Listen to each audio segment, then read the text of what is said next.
அனைவருக்கும் வணக்கம்.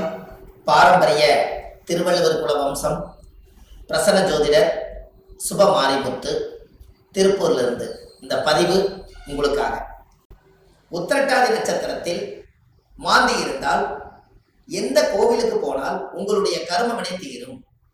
மாந்தி என்பது யார்? எல்லாத்தோட ஜாதகத்திலையும் பாருங்க, ஒரு சில ஜாதகத்துல மாந்தியே ஜாதக ராசி கட்டத்தில் சில பேர் அதில் போட மாட்டாங்க. சில கம்ப்யூட்டர்லேயே சிலதெல்லாம் வராது. ஆனால் மாந்தி பெரிய ஒரு அற்புதமான ஒரு மிராக்கலான விஷயத்தை காமிக்கும். ஏன் அப்படின்னா, சூரியனுடைய மகன் சனி பகவான், சனி பகவானுடைய மகன் மாந்தி. இந்த மாந்தி எதுக்கு அதிகமாக யூஸ் ஆகுதுன்னு கேட்டீங்கன்னா, இறப்பு தோஷத்துக்கு மாந்தி அதிகமாக முன்னோர்கள் எடுத்துக்கிட்டாங்க. அப்போ இந்த மாந்தி நிற்கக்கூடிய நட்சத்திரங்கள் எல்லாம் எப்படியெல்லாம் செயல்படுது அப்படிங்கிறத இந்த பதிவுல நம்ம பார்க்க போறோம். இதை மறக்காம ஒரு பேனா நோட் எடுத்து குறிச்சு வச்சுக்கோங்க. இது வரக்கூடிய ஜோதிடர்களுக்கும் பயன்படும். நம்ம இந்த யூடியூப் சேனல் வள்ளுவர் வாக்கு யூடியூப் சேனல்ல போய் பார்க்கறவங்களுக்கும் பயன்படும். இனி வரக்கூடிய சந்ததிகளுக்கும் இது பயன்படும். மாந்திக்கு இப்படி மிராக்கள் இருக்குதா அப்படிங்கிற ஒரு விஷயத்த இன்னைக்கு நம்ம அதை சொல்ல போறோம். இப்போ உங்க வாழ்க்கையில நீங்க தெரிஞ்சுக்க வேண்டிய விஷயம், இந்த மாந்திக்கு ஒவ்வொரு நட்சத்திரத்துக்கும் இந்த மாந்தி தோஷம் எப்படி உருவாகுது அப்படின்னா, அந்த காலத்துல குழுகன் நின்ற வீடு குட்டிச்சவர்னு சொன்னாங்க. குழுகன் நின்ற வீடு குட்டிச்சவர் அப்படின்னா குழுகன் நின்ற வீடு குட்டிச்சவரா. அப்ப இந்த மாந்தி போய் எந்த ராசியில் இருக்குதோ, எந்த நட்சத்திரத்து மேல ஏறி உட்கார்ந்து இருக்குதோ, அந்த நட்சத்திரத்தினுடைய திசைகள் அவங்களுக்கு தோஷம் அடையுமா. அப்ப அந்த மாந்தி தோஷம் என்பது என்ன? இருப்பு சம்பந்தப்பட்டது. உங்களுக்கு ஒரு உதாரணத்துக்கு சொல்றேன். லக்னங்கிறதா உயிர். லக்னம் தான் உயிர். ஒரு மனிதனுக்கு ஒரு தாயுடைய கருவறையில இருந்து தொப்புள் கொடி அறுக்கும் நேரம் எந்த லக்னத்துல அவங்க பிறந்திருக்காங்களோ, அந்த லக்னம் எந்த நட்சத்திரத்துல கரெக்டா நிக்குதோ, அந்த நட்சத்திரத்து மேல இந்த மாந்தியோட தீட்டு தோஷம் அதுல இருக்கு. இது உங்களுக்கு தெரியுமா? இதை நீங்க கண்டிப்பா தெரிஞ்சுக்கணும். அப்ப லக்னத்தினுடைய மாந்தி பிரேதசாபம். மாந்தி என்பது இறப்பு. அப்போ அவங்க முன்னோர்கள் அந்த காலத்துல என்ன பண்ணிருப்பாங்கன்னா, ஒரு லக்னத்துக்குள்ள லக்னம் ஒரு ராசி கட்டத்துக்குள்ள 3 நட்சத்திரம் இருக்கு. இந்த 3 நட்சத்திரத்துல இப்போ ஒரு உதாரணத்துக்கு அசுவனி, பரணி, கிருத்திகை 1ஆம் பாதம், இந்த 3 மேச ராசியில இருக்குது. ஒரு உதாரணம். அதுல அசுவதி நட்சத்திரத்துல மாந்தி இருந்தா என்ன பலன், பரணி நட்சத்திரத்துல மாந்தி இருந்தா என்ன பலன், கிருத்திகை நட்சத்திரத்துல மாந்தி இருந்தா என்ன பலன், இதைத்தான் இந்த பதிவுல உங்களுக்கு சொல்ல போறேன். இது உதாரணத்துக்காக. அப்போ ஒரு நட்சத்திரம் அந்த ஜாதகத்துல நம்மளுக்கு கிடைக்க வேண்டிய நட்சத்திரம். அப்ப எந்த நட்சத்திரத்துல மாந்தி உங்களுடைய ஜாதகத்துல இருக்குதோ, அந்த நட்சத்திரத்தினுடைய திசை உங்களுக்கு தெரியும். உதாரணமா அசுவதி நட்சத்திரமா இருந்தா அவங்க கேது திசையில தான் அவங்க செயல்படுவாங்க. அப்ப ஜாதகத்துல எனக்கு என்னங்க அசுவதி நட்சத்திரம் கேது திசை நடக்குது, எனக்கு கேது அசுவதி நட்சத்திரத்துக்கு கேது திசை நடத்துறாரு, எனக்கு ஒரு பலனுமே நடக்கலைங்க அப்படின்னு நீங்க சொல்லவே வேண்டாம். அந்த அசுவதி நட்சத்திரத்துக்கு அதிபதி கேது இந்த மாந்தியோட சாபம் வாங்கி இருக்கிறதுனால அந்த திசை நம்மளுக்கு வேலை செய்ய மாட்டேங்குது.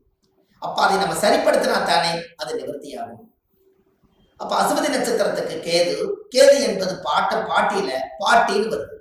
அப்ப பாட்டிக்கு ஈமகாரிய செலவு செய்யாம விட்டுட்டால், அந்த முன்னோர்களுக்கு ஈமகாரியங்கள் செய்யாம விட்டுட்டா, இறந்த முன்னோர்களுக்கெல்லாம் மூதாதிகளுக்கெல்லாம் செய்யாம விட்டுட்டா, இந்த நட்சத்திர சாபம் அந்த குடும்பத்துக்குள்ள போய் அந்த திசைக்கு யோகத்தை கொடுக்கறது இல்லை. அப்ப கர்மாவிலேயே மாட்டிக்கிறீங்க. அப்புறம் எப்படி மேல வரும்?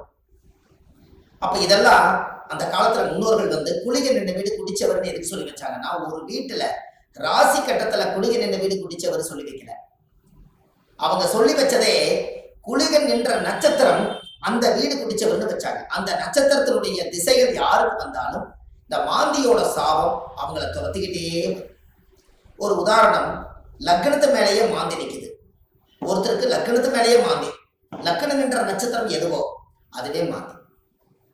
அந்த மாந்தி சாபம் இருந்தா அவங்க என்ன ஒரு அனாதிபாடி எடுத்து அடக்கம் பண்ணுனா அவங்களுக்கு அந்த மாந்தி சாபம் நிவர்த்தி ஆகுங்கிறது ஒரு நூல்.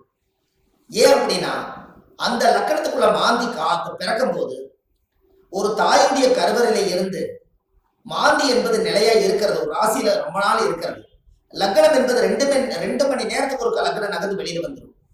கரெக்டா அந்த பிரசவமாகி இந்த லக்னம் போய் கரெக்டா மாந்தியோட நட்சத்திரத்துல போய் கரெக்டா அந்த லக்னம் உட்கார்ந்துட்டால் இந்த லக்னம் வந்து தீட்டாய் போயிடும். இதுதான் அதனுடைய பரம ரகசியம்.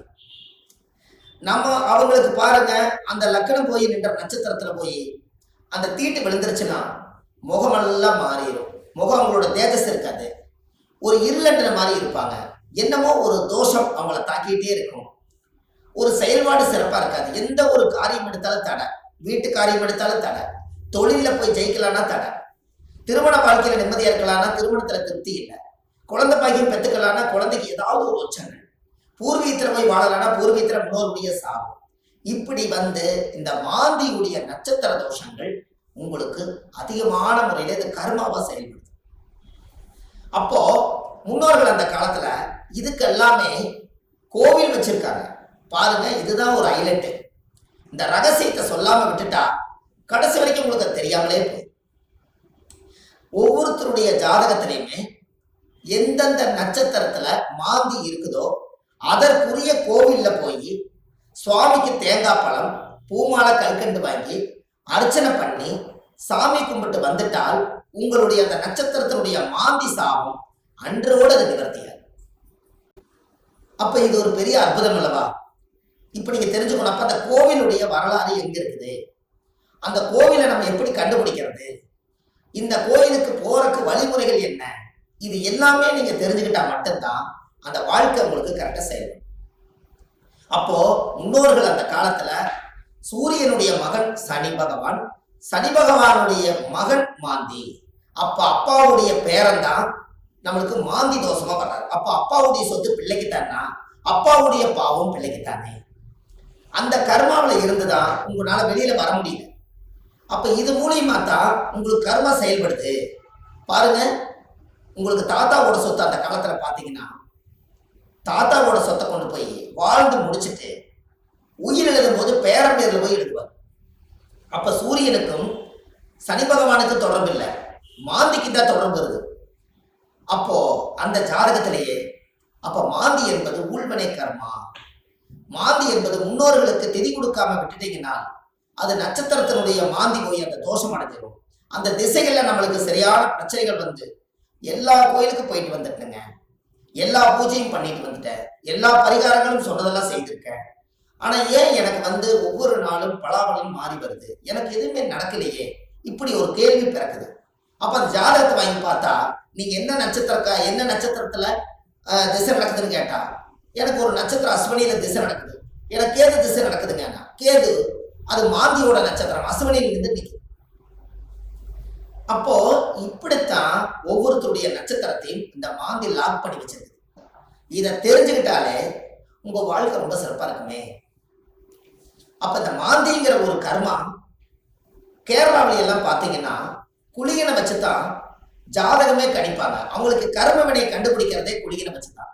அதனாலதான் குளிகன் இந்த வீடு குட்டிச்சவர்னு அந்த காலத்துல சொன்னது. கேரளாவில் பிரசன்னம் பார்த்தாங்கன்னா குளிகை தோஷம் இருக்குதுங்கிறத அவங்க அதை தெளிவா சொல்லுவாங்க.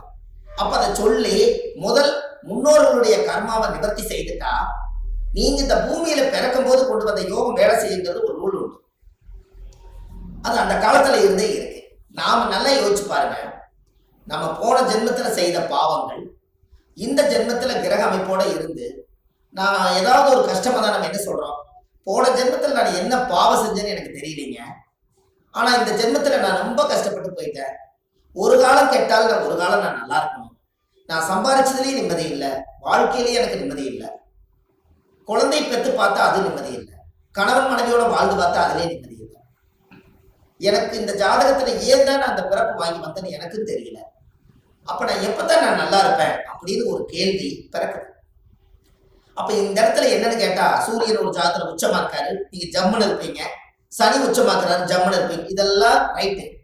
ஆனால் இந்த கர்ம வினைங்கிறது ஒண்ணு என்னன்னா தாயுடைய கருவறையில இருந்து தொப்புள் கொடி அறுக்கும் போதே இந்த பிரபஞ்சம் கொடுக்கக்கூடிய அந்த கர்மா தோஷம் தான் அந்த லக்ன தோஷமோ இந்த நட்சத்திரத்தினுடைய மாந்தி தோஷம்.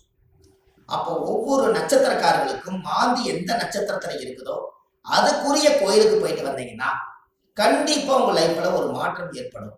அதுக்கப்புறம் உங்களோட தொழில் விருத்தியாகும், குடும்ப விருத்தியாகும், மனை விருத்தியாகும், மாங்கல்ய விருத்தியாகும், ஆயுள் ஆரோக்கிய ஐஸ்வர்யம் விருத்தியாகும், புத்திர பாக்கியம் விருத்தியாகும், செய்யும் தொழிலில் லாபம் கிடைக்கும், மன நிம்மதி சந்தோஷம் உங்களுக்குள்ள இருக்கும், பட்ட கடன் அடைச்சிருவீங்க, தீராத துன்பத்திலிருந்து வெளியே வந்துடுவீங்க, வெளிநாட்டு பயணம் போக வேண்டிய தடைகளுக்கு போயிட்டு வந்துடுவீங்க.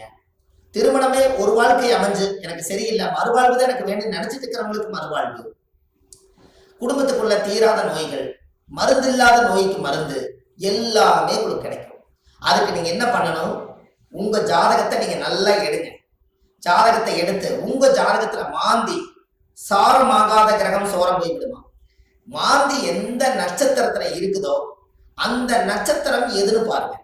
அந்த நட்சத்திர கோயிலுக்கு கரெக்டா நீங்க போயிட்டு வாங்க. உங்களுக்கு அந்த மாந்தி நின்ற நட்சத்திர தோஷம் நிவர்த்தியானால் உங்களுக்கு நடக்கிற குடும்பத்துல எல்லாம் நல்லா. அப்போ இந்த ஜாதகத்துல இவ்வளவு பெரிய ரகசியத்தை நிவர்த்தி பண்ணலைன்னா அது முடக்கு மாதிரி அப்படியே முடங்கி போயிடும். இதனாலதான் அந்த ஜாதகத்துல அந்த காலத்திலேயே இந்த விஷயத்த சொல்லி வச்சாங்க. இது இன்னைக்கு தான் அது வெளியில வருது, இருந்தாலும் பரவாயில்ல. இதுக்கு மேலே அது வெளியில வரலைன்னா கடைசி வரைக்கும் இந்த ரகசியம் தெரியாமலே. இப்ப ஜாதகத்துல நீங்க கண்டிப்பா தெரிஞ்சுக்க வேண்டிய விஷயம் இருக்குதா இல்லையா? உங்க முன்னோர்களுடைய கர்மாவை தான் நீங்க சுமந்துட்டு இருக்கிறீங்க. அதை இறக்கி வச்சுட்டாலே உங்க ஜாதகத்தில் இருக்கிற யோகம் கட்டாயம் வேலை செய்யும் அல்லவா? ஒவ்வொருத்தரும் மனசுக்குள்ள நம்ம எதோ சம்மந்தம் இல்லாத உள்ளத்துக்குள்ள எதையாவது ஒரு மனசுக்குள்ள போட்டு பரட்டிட்டே இருக்கிறோம். என்னைக்குத்தான் நம்ம இந்த மனசுல இருந்து ரிலீஸ் ஆயிடுவோம் அப்படிங்கிற உள்ளம் ஒவ்வொரு நாளும் துடிக்குது. அதுக்கு எங்க தப்பு நடக்குதுன்னு நம்மளுக்கு தெரியணும் அல்லவா? திசை அடிப்படையில பார்த்தா எனக்கு திசை நல்லா இருக்குதுன்னு சொல்றாங்க, ஆனா மனசு சரியில்லை. நட்சத்திர அடிப்படையில பார்த்தா எனக்கு இந்த நட்சத்திரம், ஆனா இந்த வரைக்கும் நான் நல்லா வாழல. லக்னம் நல்ல லக்னத்துலதான் பிறந்திருக்குன்னு சொல்றாங்க, ஆனா லக்ன பிறப்புல நான் நல்லா வாழல. 9 கிரகங்களும் சரியான இடத்துல அமைஞ்சிருக்குதுன்னு சொல்லியிருக்காங்க, ஆனா இது வரைக்கும் எனக்கு 9 கிரகத்தினுடைய சூட்சமத்தினால நான் திருப்தி அடையல. அப்ப நானே கையூனி கரணம் பாஞ்சு வாழ்க்கையில வெளியே சொல்லாம ஒரு கௌரவத்துக்காக வாழ்ந்துட்டு இருக்கிறேன். நான் என்னைக்குத்தான் உண்மையா வாழுவேன்? இப்படிங்கிற கேள்வி ஜோதிடம் பார்க்க ஒவ்வொருத்தர்களுடைய உள்ளத்திலே துடிக்குது. அப்ப இந்த வாழ்க்கைக்கெல்லாம் மாந்தி தான் பிரதான தோஷம், அதுதான் ஊழ்வினை தோஷம், அதுதான் கர்மவினை தோஷம். முடக்கு தோஷத்துக்கு அப்பாற்பட்டு 100 விதமான தோஷத்துக்கு ஒரே தோஷம் மாந்தி தோஷம். இந்த இறப்புக்கு மட்டும் ஒரு பெரிய தோஷம் என்னன்னா மாந்தி தான் இறப்பு. உங்களுக்கு ஒண்ணு தெரியுமா? குளிகை காலத்துல சொல்லுவாங்க, ஒரு குளிகை காலத்துல ஒரு விஷயத்தை செஞ்சா திரும்ப திரும்ப செஞ்சுக்கிட்டே இருப்பாங்க. அப்ப நல்லது செஞ்சாலும் திரும்ப திரும்ப வரும், கெடுதல் செஞ்சாலும் திரும்ப திரும்ப வருமா? அப்ப குளிகை நேரத்துலதான் எதை செய்யணும்னு அந்த காலத்துல முன்னோர்கள் அதை யோகிச்சு வச்சிருக்காங்கல்ல. இதெல்லாம் தான் உலகத்துல இருக்கு. நீங்க போங்க, வள்ளுவர் வாக்குன்னு யூடியூப் சேனல்ல போனீங்கன்னா இது போல ஆயிரக்கணக்கான பரிகாரத்தை நிறைய கொடுத்துருக்கேன். கண்டிப்பா இதெல்லாம் நீங்க தெரிஞ்சுக்கணும். ஏன்னா அந்த மாந்தியோட சாபத்தை தீர்த்துட்டாலே உங்க வாழ்க்கையில ஒரு அஸ்வமேத யாகம் நடத்துறதுக்கு சமம் கொடுக்கும்.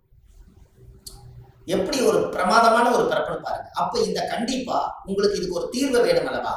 அதுக்கு நீங்க முதல் இந்த கோவிலை கண்டுபிடிக்கிறதுக்கு முன்னாடி முதல் நீங்க வீடு வாசல்லாம் வலிச்சு சுத்தப்படுத்திட்டு, இந்த மாந்திக்கு ஏதாவது ஒரு அனாதையா இறந்து போயிருந்தாலும் இல்ல ஒரு இறப்புக்கு நீங்க போனாலும், எங்களோட வாழ்க்கையில மாந்தி தோஷம் பிரேத தோஷம். யாருடைய நட்சத்திரத்துல மாந்தி இருக்கு அந்த நட்சத்திரத்துக்கு பிரேத தோஷம். அதனால இறந்தவங்களுக்கு ஏதாவது ஒரு ரோஜாப்பூ மாலை வாங்கி கொண்டு போய் மாலை போட்டுவாங்க. அப்படி இல்லைன்னா ஒரு வில்வ மாலை வாங்கி கொண்டு போய் போட்டுவாங்க.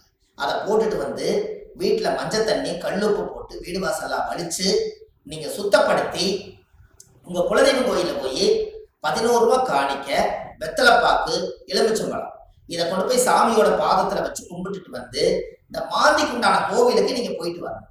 உத்திரட்டாதி நட்சத்திரத்தில் மாந்தி இருந்தால் சென்னை மாநகரில் திருவான்மியூர் மருத்தீஸ்வரர் கோவில் உள்ளது. அந்த கோவிலுக்கு சென்று சுவாமிக்கு தேங்காய் பழம், பூமாலை, கற்கண்டு வாங்கி அர்ச்சனை செய்து வந்தால் அன்றோடு உங்கள் ஜாதகத்தில் உள்ள சகல பாவங்களும் நீங்கி உங்கள் வாழ்க்கை பலமாகும். அப்ப அந்த கோவிலுக்கு நீங்க போறதுக்கு முன்னாடி இந்த வீடு வாசல்லாம் வலிச்சு நீங்க சுத்தப்படுத்தி, குழந்தை பிறந்த வீடு, வயசுக்கு வந்த வீடு, இறந்த வீடு, இந்த வீட்டுகளுக்கெல்லாம் நீங்க போகாம இந்த பிரேதத்துக்கு நீங்க மாலை போட்டுட்டு 3வது நாள்ல இருந்து ஒரு 3 நாளைக்காவது வீடு வாசல்லாம் வலிச்சு சுத்தப்படுத்தி நான்வெஜ் எதுவுமே யூஸ் பண்ணாம நீங்க பரிசுத்தமா நீங்க இருக்கணும். இருந்துதான் நீங்க அந்த கர்மவினை தீர்க்கக்கூடிய கோயிலுக்கு நீங்க போயிட்டு வர முடியும். நல்லா புரிஞ்சுக்கங்க. இதுல குலதெய்வம் எனக்கு தெரியலீங்கன்னு சொன்னால் உபாசன தெய்வம், நீங்க என்ன இஷ்ட தெய்வத்தை இப்ப வணங்கிட்டு இருக்கிறீங்களோ அந்த தெய்வத்தோட பாதத்துல வெத்தலை வாக்கு, எலுமிச்சம்பழம், பூ, பழம், கனி வச்சு சாமி கும்பிடுங்க. ஒருவேளை எனக்கு உபாசன தெய்வம் தெரியலனா விநாயகர் கோயிலை வச்சு சாமி கும்பிடுங்க. வினையை தீர்க்கக்கூடியவர் விநாயகர். அப்படி ஒருவேளை எனக்கு விநாயகர் கோயிலும் முடியலனா முருகன் கோயில்ல திருச்செந்தூர் முருகனை நினைச்சுக்கலாம். 6 பட வீட்டுல எந்த படம் வேணாலும் நீங்க எடுத்துக்கலாம். இப்படி ஏதாவது ஒரு தெய்வாலயத்துல வெத்தலை வாக்கு 11 ரூபாய் காணிக்க, எலுமிச்சம்பழம் இதை வச்சு நான் இந்த கர்ம வினையை தீர்த்துட்டு வர்றேன், அதை தீர்த்துட்டு வந்ததுக்கு அப்புறம் என்னுடைய வாழ்வாதாரம் நல்லா இருக்குன்னு சொல்லி நீங்க அந்த ஒரு மூல மந்திரத்தை நீங்க ஒரு கோயில்ல போய் சொல்லணும். என்னன்னு சொல்லணும்? முற்பிறவியில செய்த பாவங்கள் என்னோட கர்மாவெல்லாம் தீரணும்னு சொல்லி கோயில்ல நீங்க விளக்கு போட்டு ஒரு 21 முறையாவது அந்த கோயில் முன்னாடி போய் சாமி கிட்ட சொல்லணும். என்னன்னு? முற்பிறவியில செய்த பாவங்கள் எப்பிறவிக்கும் தொடராமல் இருக்க, இப்பிறவியிலேயே என்னுடைய தந்தை வழியில வந்த கர்ம வினைகளும் தாய் வழியில வந்த கர்ம வினைகளும் என்னுடைய இந்த பூர்வ ஜென்மத்துல நான் இந்த பூமியில கொண்டு வந்த கர்ம வினைகளும் இன்றோடு நிவர்த்தி ஆகட்டுன்னு சொல்லி உங்க ஜாதகத்துல இந்த கர்மா தோஷத்தை நீங்க சுத்தப்படுத்தியாச்சுன்னா அன்னையோட உங்க வாழ்க்கை ரொம்ப சிறப்பா இருக்கும். இதை சொல்லி விளக்கு போட்டு சாமி கும்பிட்டு தேங்காய் பழம் பூமாலை கல்கண்டு வாங்கி அர்ச்சனை பண்ணி சாமி கும்பிட்டு வாங்க. அன்னையோட அது நிவர்த்தி ஆகும். அந்த கோவில் என்னங்கிறது தான் இப்போ உங்களுக்கு சொல்ல போறேன். ஏன்னா இந்த கோயில் நம்ம எப்ப சொல்லணுங்கிற ஒரு விதி இருக்குது. இந்த அர்த்தங்கள் எல்லாம் புரியாம நீங்க கோயிலுக்கு தெரிஞ்சிட்டாலோ கோயிலுக்கு போனாலும் விவரம் பத்தாது. அதனால நீங்க இதை செஞ்சீங்கன்னா உங்க வாழ்க்கை ரொம்ப பிரமாதமா இருக்கும் என்று சொல்லி இந்த ஒவ்வொருத்தரோட வாழ்க்கையிலையுமே இந்த மாந்தி தோஷம் நம்மளை ரொம்ப கடுமையான பாதிப்புல கொண்டு போய் எல்லா மக்களையும் உட்கார வச்சதுனால இந்த மாந்தியிலிருந்து நீங்க விடுதலை ஆயிட்டால் உங்களுக்கு சுதந்திரம் கிடைச்சாச்சு. உங்க ஜாதகத்தினுடைய பிடியிலிருந்து, தோஷத்தினுடைய பிடியிலிருந்து, உங்க வாழ்வாதாரத்தினுடைய பிடியிலிருந்து நீங்க மிகப்பெரிய பிரம்மாண்டமான ஒரு ஆரோக்கியமான வாழ்க்கை வாழுவீங்க. இந்த மாந்தி சாபத்தை நிவர்த்தி பண்ணிட்டு வாங்க. உங்க வாழ்க்கை எப்படி இருக்குதுன்னு மட்டும் பாருங்க. வள்ளுவர் வாக்குன்னு யூடியூப் சேனல்ல போயிட்டு இருக்குது. ஆன்லைன்லயே நம்ம ஜாதகம் பார்க்கிறோம். Date of birth, time, place நீங்க கொடுத்தா போதும், ஜாதகத்தை கணிச்சு போன்லயே உங்களுக்கு சொல்லிடுறோம். இதுல உங்க ஜாதகத்துல கீழே போயிட்டு இருக்கிற நம்பருக்கு நீங்க ஒரு முன்பதிவு செய்து வச்சுக்கோங்க. இந்த மாதிரி 1000 பரிகாரங்கள் உங்களுக்கு எளிமையா கொடுத்துருக்கறனால இதை நீங்க ஒரு சப்ஸ்கிரைப் பண்ணுங்க. டெய்லி போடக்கூடிய வீடியோ உங்களுக்கு வந்துடும். அப்ப இந்த ஒரு சூட்சமத்தை இன்னைக்கு இந்த மாந்தி தோஷத்தை நிவர்த்தி பண்றதுக்கு கட்டாயம் உங்களோட வாழ்க்கையில ஒரு மிகப்பெரிய ஒரு மாற்றத்தை நீங்க ஏற்படுத்த போகுது. அப்ப என்னென்ன நட்சத்திரத்துல மாந்தி இருந்தால் இந்த கர்மதோஷம் நீங்கிறத 27 நட்சத்திரத்துக்காரர்களுக்கும் இந்த வீடியோவை நான் உங்களுக்கு பதிவா கொடுக்குறேன். ஒவ்வொரு நட்சத்திரக்கார 27 நட்சத்திரத்துல யாராரு இந்த உலகத்துல எந்தெந்த நட்சத்திரத்துல நீங்க பிறந்திருக்கீங்களோ அந்தந்த நட்சத்திரத்துல போய் அதுக்குரிய கோயிலுக்கு போய் வழிபாடு பண்ணிடுவாங்க. கண்டிப்பா உங்க வாழ்க்கை நல்லா இருக்கும். அதுக்காக இந்த பதிவை கொடுக்குறேன். பாரம்பரிய திருவள்ளுவர் குல வம்சம், பிரசன்ன ஜோதிடர் சுப மாரிமுத்து, திருப்பூர்ல இருந்து. நன்றி, வணக்கம்.